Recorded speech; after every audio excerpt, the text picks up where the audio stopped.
All right, let's do it. Let's do it. Agee, we back, man. New year. A lot of Yes, we basketball is. to talk about.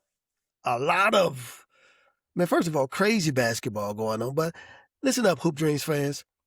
We're not going to even talk NBA today, except for a little bit because the NBA plays a role in our guest today. But what we want to share with you all is some history to the game of basketball, to the modern day game of NBA ball that you see right now. Without what we're going to talk today, we may not see the likes of a Kyrie Irving, the way he handles the rock. We may not see, the next level. Dare I say this? Mm-hmm. Michael Jordan, if there's not a Dr. J. Yeah. I mean, Yeah. but we got a guy on the show today on the Agee and Gates Hoop Dreams podcast. He's a Naismith Basketball Hall of Fame nominee. First of all, and that in itself is just incredible. An Indiana business lawyer, a passionate basketball fan that co-founded a nonprofit called the Dropping Dimes Foundation. And we're going to get into that today, which was designed to help former, Agee, you ready for this, man? Yeah. ABA, which stands for the American Basketball Association players, receive compensation for their time spent playing in the ABA, and he's appeared in the recently released basketball docuseries on Prime called Soul Power. We'd like to welcome to the show the one and the only man who is really speaking truth out there, bringing truth, and helping those, man, who really deserve it. Scott, to the show. I'm Will Gates, and that's my dog. Arthur Agee in the building. Hey, Scott, first of all, man, thank you for being on the show, man. This is just like, what you're doing, I can't even imagine the pushback you got. I can't even imagine the love and the applause that you have gotten. But before we get into that, take us back, man, because people got to understand your history first. Yeah. What was your early days like, man? Because for what you're doing, you got to love what you're doing. So take us back to the day that you fell in love with the game. Well, yeah, first of all, thank you both for having me on the show. You guys have a great podcast. It's fun to listen to. Your Hoop Streams documentary was unreal. So appreciate everything you guys have added to the game of basketball and everything you're continuing to do. But mine starts, I guess, back in Indianapolis on the east side. I was a typical, if you're a hooper, right, you started early. And all the way back when I picked up my first basketball and threw it up like Rick Barry, but the guy behind me didn't think it was so cool. So he kept saying, this guy shoots a granny shot. He shoots a granny shot, And then ever since that guy did that, I was like, I'm going to beat your ass. And then I'm going to start beating anybody's ass who replaces me. And it just drove me to keep playing basketball. And then I started going to the Pacers games at the old Fairgrounds Coliseum in Indianapolis. Oh, yes. And I was watching the real ones. I was watching Mel Daniels and Roger Brown, George McGinnis, be all three Hall of Famers from the Pacers. And when you think, Hall of Famers from the Pacers, 3 of the 4 players who made it to the Hall of Fame played in our ABA Pacers, and they brought us 3 championships in the ABA. So Indianapolis is an embedded ABA team, and our coach, Bobby Slick Leonard, he's in the Hall of Fame also for coaching. So we're still an ABA town, and that's where I got my fire for the ABA. Was growing up watching these guys. Darnell Hillman was my favorite player, man. Him and that afro flying through the air. That's where my passion comes from, is growing up on the east side of Indianapolis with a dad who worked at Ford Motor Company, and we didn't have a whole lot to do except play basketball, listen to it on the radio, sneak into the Fairgrounds Coliseum sometimes, and try to root for our heroes, man. Absolutely. Absolutely. Man, Indiana, it's interesting. Indiana's kind of like, it's like the birthplace, but at the same time, it's almost like a forgotten place at times too. It's like, you got Hoosiers, but then it's like, it's like, how has that resonated with you that Indiana has so much history of the game itself, but yet it gets very, at times, little attention. But every time I look up, I only see the Final Four really in 2 places. Either it's in Texas or it's in, Indiana. It is.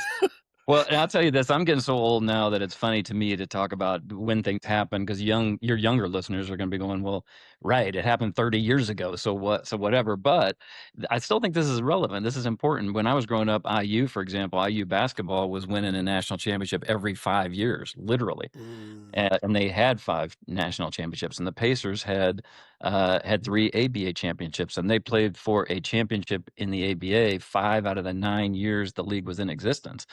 And the banners that are up in our stadium today, 4 of the 5, if you take out Reggie Miller, those are ABA guys, as I said. So when I was Wow. about 30, I went out to Venice Beach to play basketball because I saw in a magazine this basketball court at Venice, and I always wanted to play there. I always wanted to play at Rucker, and I never got a chance.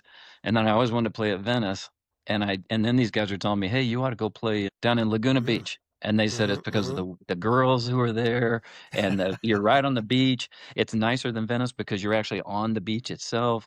And they're just the way they're describing it was so cool. So I went there to play 3-on-3. And I'm sitting here thinking I'm in a dream world, right? This is a place that I saw in a basketball magazine, and I'm completely enamored by the fact that these guys are all playing at, you know, California colleges. And all of a sudden, one of them asked me where I was from, and I said Indiana. I'm not lying, you guys. Every one of those guys started asking me, "What's it like? Did you play at the Hyper in Bloomington? Have you played in Bloomington? Do you go to those games? You go to Pacer games?" And I was like, I guess it's still real, at least it was back then. I love it. I love it. Wow. Which this is a side note, man. If you've never played, on the beach, you need to figure out how to get there and do it because the closest that, the Midwest we kind of get is, we go up to the lakefront and, Yeah. we got some lakefront basketball courts up there, but it's nothing like, I don't know if anybody that played at Venice Beach or, it's just something different Yeah. fighting against the elements out there, man. The Yeah, wind, the yeah, people just walking by, yeah, it's insane, but it's real. yeah. Yeah. Well, it's one thing, right, to be playing on a playground like all of us have done. You guys were way more successful basketball players than I ever dreamed of being. But I played a lot Mhm. outside, right? Our age group, you guys are younger than me, but our age group always played outside a lot. I think, young guys are missing out by not playing outside more. But, you play outdoors in Indianapolis and you have to fight the wind a little bit, especially on a windy day. But on the beach, that's crazy when you're shooting on purpose 3 feet to the left. Yes, You know what I mean? Yeah. yes, Yeah. yes. Yes, yes. Yeah. You know what I always love too?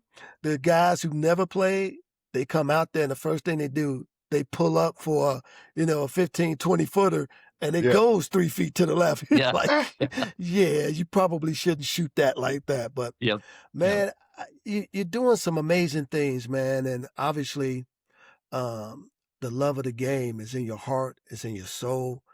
Um, I want to ask you this, man, because I want to jump right into what you're doing and why it's so relevant and really needed and important. How did this ideal come? One, to form the Drop and Dines Foundation, Mhm. and why is that important to you? I'm going to save your listeners too much background. I'm a business lawyer in Indianapolis. I work at a pretty large law firm, and I grew to understand business over time. I didn't understand it coming out of the East Side with my dad working in a factory, but I did after law school and after several years of being a lawyer.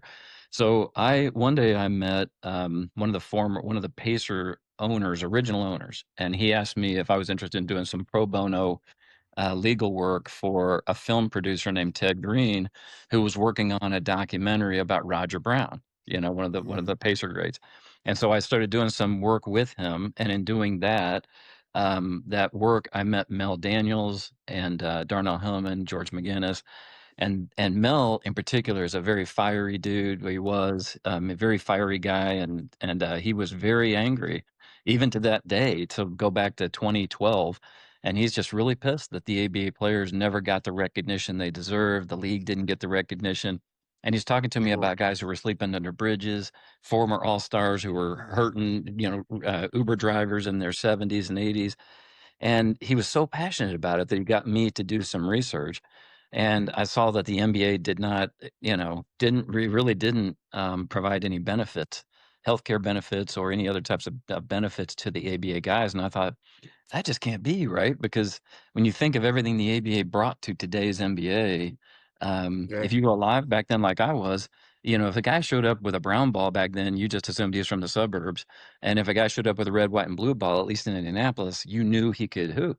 And that was the original street ball. That's what brought black and white guys together playing basketball, as far as I'm concerned. That's what integrated professional sports, because, the Mm, NBA at the time in the 60s and 70s, well, 60s really, it had an unwritten rule that only 2 black dudes could be on the court at the same time for home games, and only 3 black dudes could be on the court for away games, and everybody you talk to during that time period, black or white, will acknowledge it.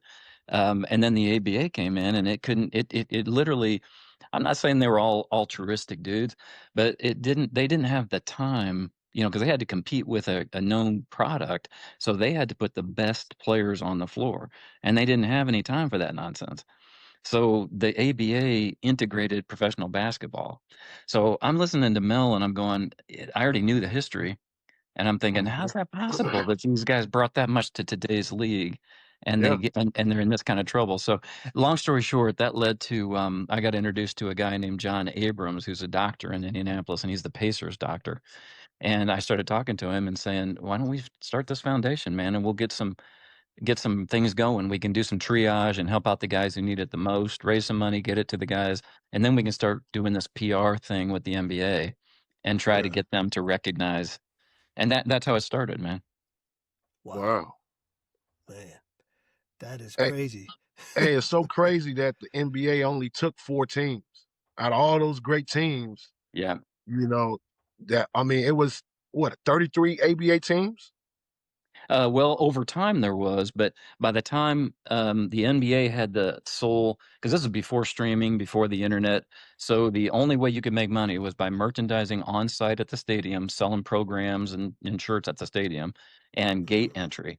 And the only other way to make more money than that was to have a TV contract, and you only had 3 television stations: ABC, mm, CBS, and NBC, 3 national stations, and only one of them was willing to give a contract, and the NBA had it.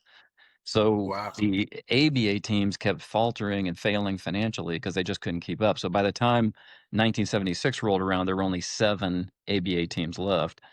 Mm. But they were top teams, man. These were competitive, killer teams, you know? Yeah. You know what I'd love to see, man? I would just love to see this. I don't know if the NBA will ever do it, and I don't know if the NBA ever done it. I didn't look it up. But I would love to see the NBA, kind of like how baseball have a Jackie Robinson Day, where they Yeah. just have an ABA day, like where Yeah. all of the teams wear a throwback Yep. ABA. Man, that would just be like, what? Yeah. And And play with the ball. uh, Yeah. yes, Well, yes. every once in a while you'll see the money ball come out, right? The money ball is Yep. red, white, and blue, and sometimes some of the guys will bring out during the slam dunk competition, which also came from the ABA. They'll bring out a red, white, and blue ball, but it always gets under the skin of ABA guys like Julius Irving, and anybody who's an ABA player, or fan, because they don't ever care. The league should use the real basketball. I mean, they should use the actual ABA basketball, not just a ball that's red, white, and blue.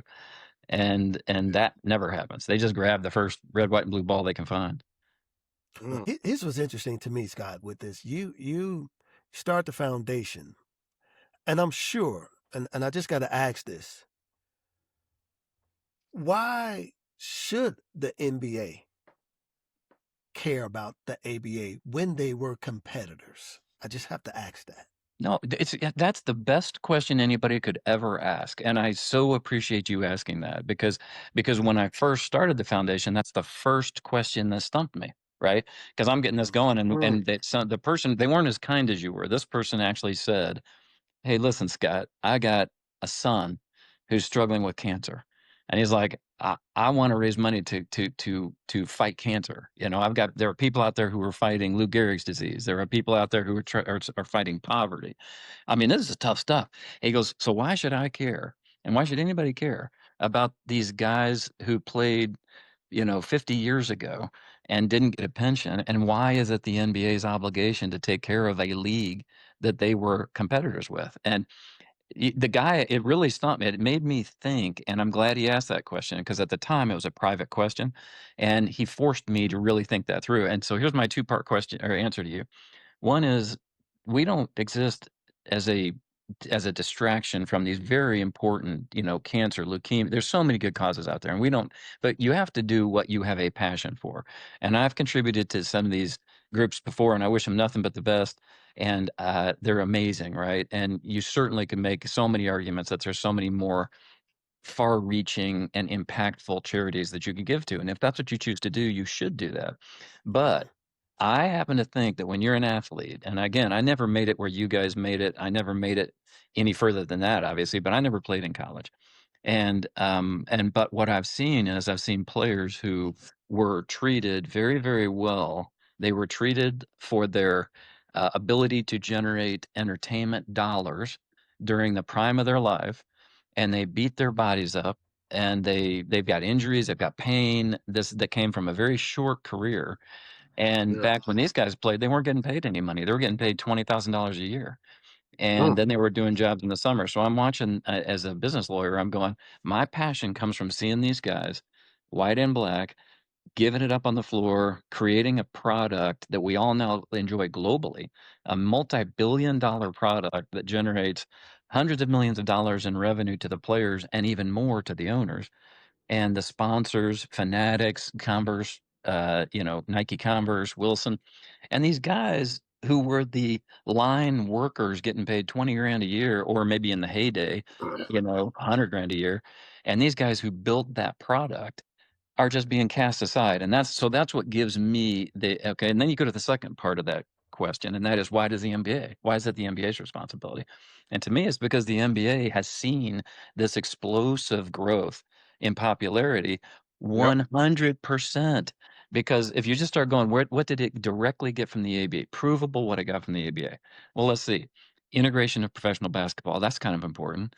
Yep. The fast up-tempo style of play versus Yep. 20 passes, pass and cut, pass and cut, pass and cut, get it to your big center and let him do the work and everybody get out of his way. The fast up-tempo style of play came from 100% from the ABA. Early entry Yep. out of high school and college came from the ABA. The Yep. slam dunk competition came from the ABA. The three-point shot came from the ABA.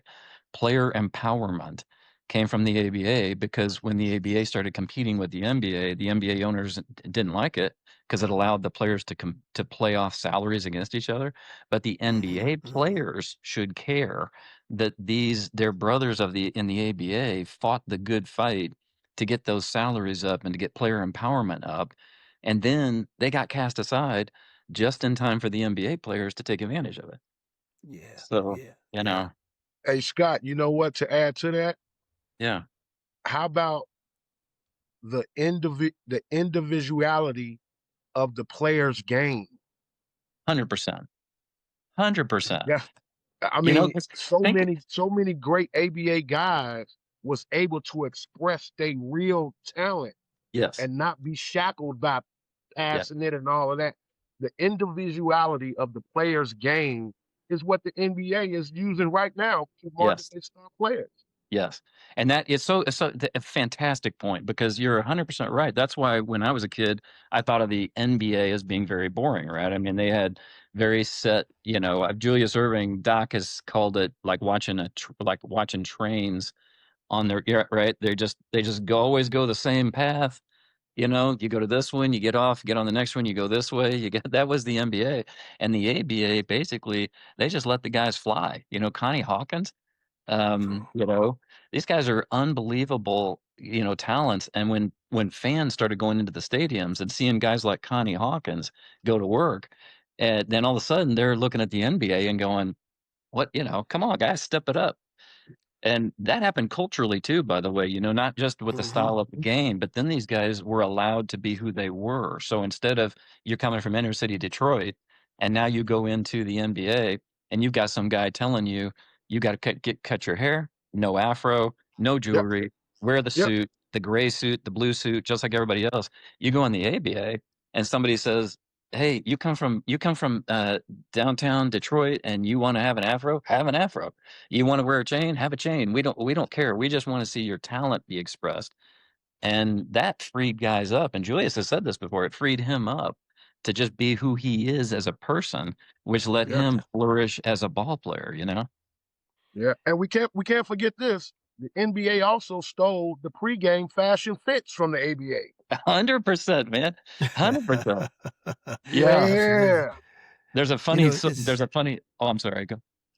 no, I was gonna say it's interesting that you talk about that because I think one of the things that's missing in the NBA ABA deal is, and we hear this conversation all the time, man, because these guys compete with the guys of today. And most times what they're referencing is these early NBA guys. They're not really referencing these No. ABA guys. No, because the You know, guys I watched, like Roger Brown, man, Roger Brown was magic. Like he was just magic. Like you couldn't. They called him the man of 1,000 moves, you know, because you couldn't stop him. Anytime the Pacers had to have a bucket, and if you put this in perspective, when they had to have a bucket in 1969, they had a clear out. They just had to give it to Roger and get out of his way, Mm. and you couldn't stop him. well, let's think about this. Even for the dunk contest, you get Doc taken from the free throw line. We really don't see that again Nope. Yep. to Jordan. Yep. I mean, it's like what happened in between, You know what's that here's first crazy? dunk contest. Here's what's really crazy too, and this has been forgotten. My good friend Darnell Hillman, he was my favorite Pacer player, and by the grace of God and by good fortune and dumb luck, he is now my closest friend in the state of Indiana. And he comes out of the ABA and he goes into the NBA the first year after the merger, and they decide to have the NBA reluctantly decides to have a slam dunk competition that year. And nobody knows Darnell Hillman won that competition. He beat Moses Malone head to head. He beat Kareem Abdul-Jabbar head to head. And then he ended up beating a guy named Larry McNeil, who was a very athletic guy, but not that well known, out of Golden State. He played for the Warriors. And Darnell won the whole thing on CBS at the halftime of the NBA Finals between Portland and the Sixers. And think about this history. The NBA Finals game's going on the first year after the leagues merge. 12 of the All-Stars that year were ABA guys. 12 of the NBA Damn. All-Stars out of 4 Wow. teams. Okay, so Wow. 12 All-Stars. Then they get to the finals, and 5 of the starting 10 in the NBA Finals that first year are ABA guys. You What? know? Yeah. And then at halftime of that game, Darnell Hillman comes out and throws it down like crazy, does his, rock the cradle dunk and wins on CBS the first NBA slam dunk competition. And then the Wow. NBA did away with it until 1984 when Larry Nance won. And now they only keep the records from 1984 on, which Yeah. is crazy. Hey, Scott, before we get into Soul Power, I want you to talk about the Selena brothers doing the best which is called the best sports deal in American sports history. Oh man, is that amazing? Yeah, so you had Daniel and Ozzie Silna, and they were the owners of the Spirits of St. Louis. Which have you guys seen the 30 for 30 on the Spirits of St. Louis? Mm-hmm. Yes. It's good. If you haven't seen it, you ought to check it out. So those guys, yeah, that's the literally the most amazing business deal ever. I mean, those guys before streaming, before the internet, they had the foresight or the luck or both to say, and hey, look, if you're not going to let us be a part of the league, there's 7 ABA teams. We talked about that a minute ago, and Mhm. you're only going to let 4 of them in. But the owner, so then one of those teams died too soon, and they didn't get anything. That was the Virginia Squires. So they Okay. died. They get nothing. Then that leaves the Kentucky Colonels and the Spirits of St. Louis. So the Kentucky Colonels owner gets $3 million, and he uses that Yep. to buy into an NBA team, right? So now that leaves the Silna brothers, and they say, we want less than 3 million, but we want 1/7 to represent. They were one of 7 ABA teams, and they said we want 1/7 of your media revenue streams from whatever source forever. And so, of course, right, the Perpetuity. NBA. Well, that's it. Yeah, perpetuity, in perpetuity. So then the NBA, of course, right? Those lawyers are going, what's that? A 7? They're going to get 1/7 of the revenue stream from our, one contract that we have, and it wasn't much, but man, they ended up getting almost $1 billion out of Mm. that deal. $1 billion. Now, The how did the NBA just NBA the settle NBA that though? How did the they settle NBA that? bought them out. Like they was getting money every year, like crazy money. And then Adam Silver just said, man, just get him 500 million. Yes, that's right. Because they would So have kept going. it totaled up to, if I'm right, Scott, 800 million. Like you said. Yeah. Well, they kept a little piece. They gave him the 500 million, then they kept a little piece. So my understanding is it's actually close to $1 billion that they ended up getting. So 800 million to $1 billion. Yeah. Wow. Yeah. Wow. Sweet deal. That got to be the best deal ever, Yes. bar none, ever. Yeah. And I'm really thinking too, like, wonder why did they take the new deal? It's like I can't speak for him, but my own internal thought, right or wrong, was that maybe they got to a certain age where they just started saying, you know what, we got enough. Maybe we can put this towards foundations. Maybe we could get, I plan on trying to reach out to the remaining Silna soon just to ask him if there's something he might want to do with Dropping Dimes Foundation and maybe help yes. the ABA players. I think it's a responsibility of the NBA and the players, quite frankly, but morally and ethically. It certainly isn't legally, but morally and ethically, I think it is. Yeah. But the Silnas, you can make a pretty good argument that, hey man, when you are enriched with that much blessing, man, maybe you should spread it out a little bit. Absolutely. Share. Yes. We want to jump into Lana Sports, but first I want to say this, man. I want to thank you for what you're doing, and I'm hoping that, and again, I don't know all of the things that the NBA doing are trying to help the ABA players, and I'm not sure if the Players Association is helping, ABA players. But my question before we jump into Lana Sports, has there been conversation with the ABA players who did transition into the league? How are they helping and doing what they can do? They're the only reason we got as far as what we did, man. And there have been a lot of flowers that have come out to Dropping Dimes Foundation. You mentioned the nomination to the Hall of Fame. I'm humbled beyond words for that, but I truly think it should have been a nomination for the Dropping Dimes Foundation. That's not ungratefulness on my part. I think I carried the load on the recognition payments and all that. But here's my quick argument here. When we started, nobody would have listened. So John and I started it. We asked Ted Green, the filmmaker, if he would join us, and he did. So it's just the three of us. But it wasn't until Mel Daniels, right, started calling guys. He's calling Artis Gilmore and Bob Nedelicki, his running mate with the Pacers, did the same thing. The two of those guys are calling Artis Gilmore. Yep, I'm in. Spencer Haywood, I'm in. Bob Costas, I'm in. Julius Irving, Ice Curvin, Dan Issel, Rick Barry. And pretty soon we're sitting here going, whoa, we're not just three dudes in Indianapolis anymore. We have the backing of these Hall of Fame players. And that gave us legitimacy. It gave us the ability to have a voice. Without those guys, we'd have had no voice. And so it was a total group effort, man. And it was such a cool it was such a group effort of what I call the ABA brotherhood. And we just kept going. We just, every time we had a guy that needed help, we all got together, we raised the money, we helped him out.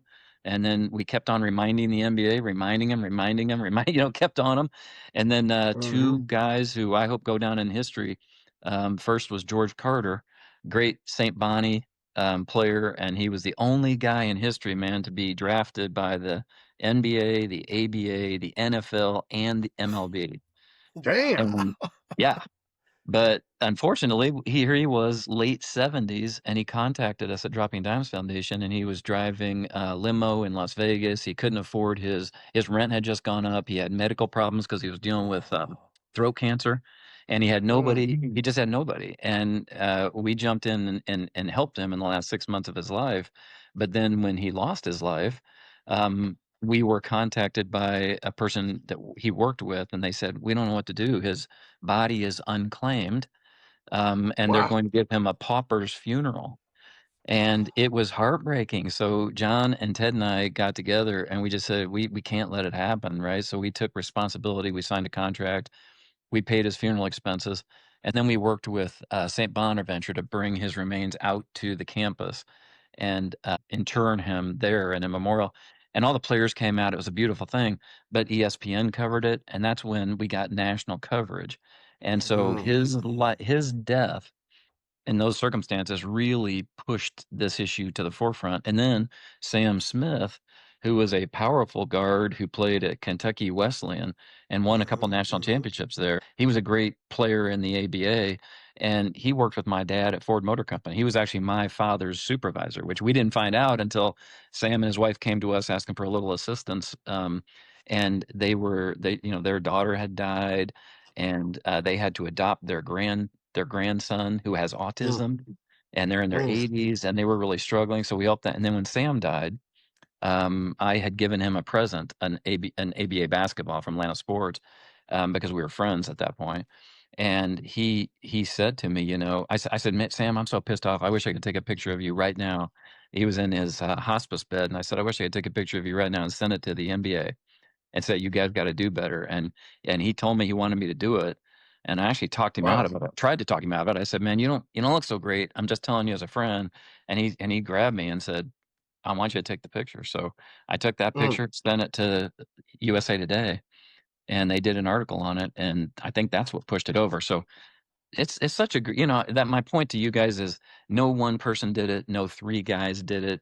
It was a cool group of committed ABA brothers who made it happen. And George Carter and Sam Smith, their lives and the sadness that how they went out of this world, that's really what got it done. Wow. It's amazing because, man, I think a lot of people don't recognize that the ABA is really, it's kind of like the fallen heroes in a sense, where these guys, man, they were such pioneers. Yeah. Not only did they change the landscape of the game, but to be forgotten for doing that. Yeah. And, man, to hear those stories, it often makes you wonder, as sports fans in general, what did we miss? Like there's not like a lot of talk about the ABA, No. especially when Agee and I was coming up. We didn't, we knew about Doc, we knew about Iceman, but there wasn't this great talk about how great the ABA was. But why do you think that was the case? Like, such a league as great as it was, that there really is not a lot of history that Yeah. we knew about.